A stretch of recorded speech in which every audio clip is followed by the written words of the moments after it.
ورد السلام. آقا فرماتے ہیں تم سب میں بہتر وہ ہے جو کھانا کھلائے اور سلام کا جواب دے.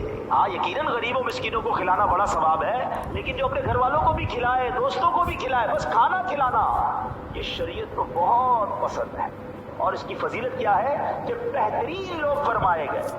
میں ایک مشورہ دیتا ہوں آپ، اپنی روزی کا کوئی ایک حصہ، بے شک 1% ہے، اللہ توفیق دے 5%، 10%، اپنی جو بھی کمائی ہے نا اس کا کوئی پرسنٹیج طے کر لے.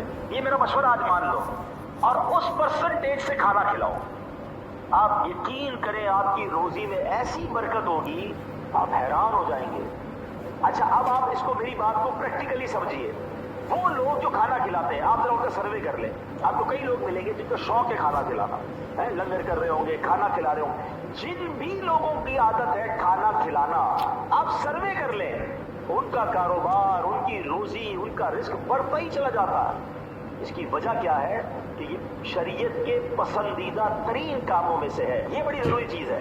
کچھ لوگ کھانا کھلاتے ہیں، ساتھ تصویریں بھی کھنچوانی ہیں. ماں بدولت کا لنگر چل رہا ہے، دنیا کو پتہ چلے میں کتنا سخی ہوں. نہیں، میں جانوں، میرا رب جانے. میرے ہاتھ سے کچھ کھانا لوگوں کے پیٹ میں چلا جائے، کچھ اناج لوگوں کو مل جائے، لوگ کھانا کھا لیں، اس کا شوق رکھو، کیونکہ یہ بہترین لوگ ہوتے ہیں جو لوگوں کو کھانا کھلاتے ہیں. ایک حدیث سنو، میرے آقا فرماتے ہیں جنت میں ایک ایسا بالا کھانا ہے جس کا باہر اندر کا باہر سے دکھائی دیتا ہے. ایسا کرسٹل محل ہے کہ اندر کا باہر سے، باہر کا اندر سے دکھائی دیتا ہے.